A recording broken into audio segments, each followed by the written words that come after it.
دوسرا بوڑھا آدمی اور اس کے دو کتوں کی کہانی۔ دوسرے بوڑھے آدمی نے اپنے دونوں کتوں کی طرف اشارہ کیا اور کہا، میں اور یہ دونوں کتے ہم تینوں بھائی تھے۔ جب ہمارے ابا کا انتقال ہوا، انہوں نے 1000 سونے کی اشرفیاں چھوڑ دی تھیں جو میرے پاس آئیں۔ ان سے میں نے ایک دکان کھولی۔ جو میرے بڑے بھائی کے پاس آئی، وہ ان پیسوں سے دنیا گھومنے چلا گیا۔ 1 سال تک مجھے اس کی کوئی خبر نہیں ملی۔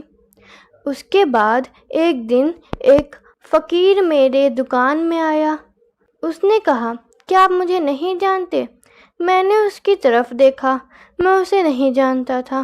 میں نے اسے تھوڑا غور سے دیکھا، پھر مجھے لگا کہ ارے یہ تو میرا بڑا بھائی ہے۔ انہوں نے کہا کہ میرے سارے پیسے کھو گئے، اب میرے پاس ایک کرری بھی نہیں ہے۔ میں نے انہیں گھر آنے کو کہا۔ میں انہیں گھر لے گیا، انہیں کھانا دیا، کپڑا دیا۔ میں نے ان سے کہا کہ آپ پریشان نہ ہوئیے، میں نے اس سال 100 اشرفیاں کمائی ہیں۔ ایسا کریے، میں آپ کو کچھ پیسے دے دیتا ہوں، ان سے آپ اپنی دکان کھول لیجیے گا اور چین سے زندگی جیے گا۔ آپ کو کسی چیز کی فکر کرنے کی ضرورت نہیں ہے۔ آپ اپنی دکان میں بہت محنت سے کام کیجیے گا اور آپ بھی ایک دن اپنے گھر میں آرام سے اور سکون سے رہیے گا۔ میرے بڑے بھائی نے ایک دکان کھول لی۔ پھر میرے دوسرے بھائی نے کہا، مجھے دنیا گھومنی ہے، میں باقی جگہوں کو دیکھنا چاہتا ہوں، دوسرے ملکوں میں گھومنا چاہتا ہوں، میں وہاں تجارت کرنا چاہتا ہوں، اور میں جب واپس آؤں گا تب میں ایک بہت امیر آدمی رہوں گا۔ میں نے اس سے کہا کہ ایسا کرو، تم گھر پر ہی رہو، لیکن اسے میری صلاح اچھی نہیں لگی اور وہ چلا گیا۔ 1 سال کے بعد وہ بھی میرے بڑے بھائی کی طرح لوٹ کے آیا۔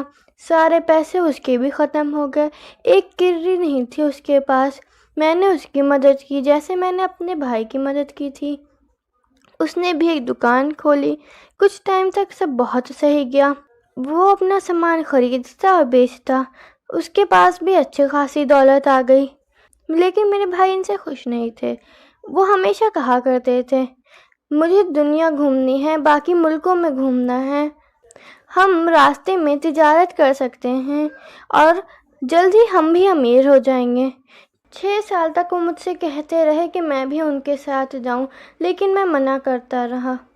میں نے ان سے پوچھا، آپ لوگ کتنے پیسے لے کر جا رہے ہیں؟ انہوں نے بتایا کہ ان کے پاس 1 پیسہ نہیں ہے۔ انہوں نے بے فالتو کی چیزیں خرید کر سارے پیسے ضائع کر دیے ہیں۔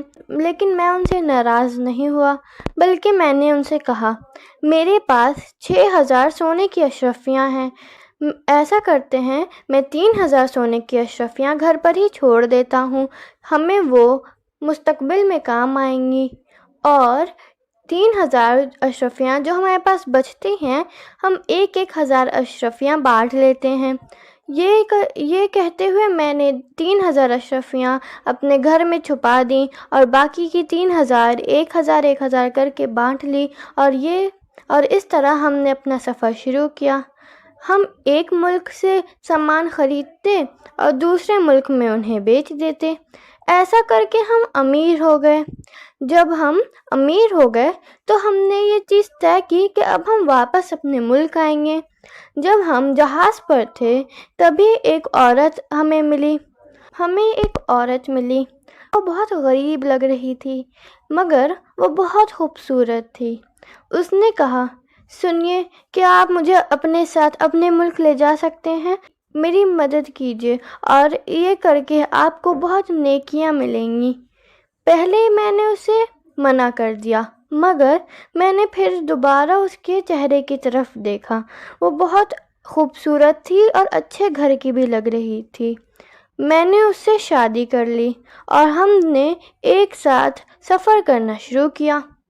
میں شادی کر بہت خوش تھا، لیکن میرے دونوں بھائی مجھ سے بہت جلتے تھے اور وہ سوچتے تھے کہ دیکھو، اس نے اس سے شادی کر لی، اب اس کا سارا مال اور ساری دولت یہ عورت لے لے گی اور ہمیں کچھ نہیں ملے گا۔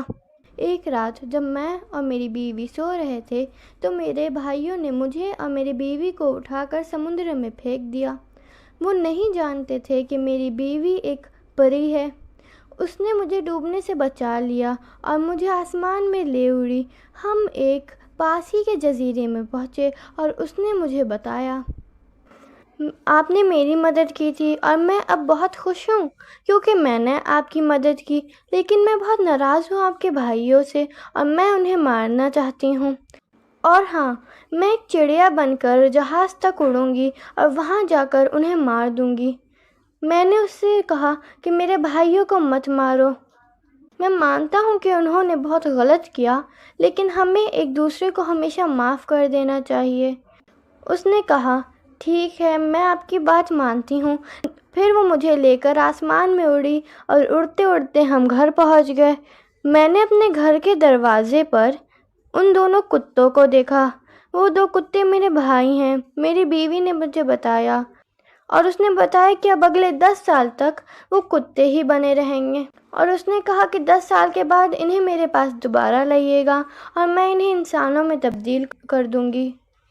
اس نے بتایا کہ 10 سال کے بعد وہ مجھے کہاں ملے گی، اور یہ کہہ کر وہ غائب ہو گئی۔ اب 10 سال پورے ہو چکے ہیں اور میں اسی کے پاس جا رہا تھا۔ بوڑھے آدمی نے جن کو بتایا، اور یہی میری کہانی ہے۔ کیا تم میری کہانی سن کر اس آدمی کو اس کی آدھی زندگی واپس کر دو گے؟ جن نے کہا، یہ تو بہت ہی اچھی کہانی تھی، ٹھیک ہے، میں اس تاجر کو اس کی آدھی زندگی اور واپس کرتا ہوں۔ اس کے بعد وہ کالے بادلوں میں کہیں کھو گیا۔ اب اس تاجر کی جان بچ گئی تھی، ان دونوں نے اس کی جان بچا لی۔ پھر ان دونوں کتوں کے ساتھ کیا ہوا؟ سلطان نے پوچھا۔ شہزادے نے بولا کہ کہانی یہیں پہ ختم ہو گئی، لیکن سلطان، یہ کہانی اتنی اچھی نہیں تھی جتنی خلیفہ ہارون الرشید اور نابینا فقیر کی ہے، لیکن میں آپ کو وہ کہانی ابھی نہیں سنا سکتی کیونکہ سورج نکلنے والا ہے۔ سلطان نے کہا، ٹھیک ہے، آج رات تم مجھے وہ کہانی سنانا۔ اس کے بعد شہزادے نے خلیفہ اور نابینا فقیر کی کہانی شروع کی۔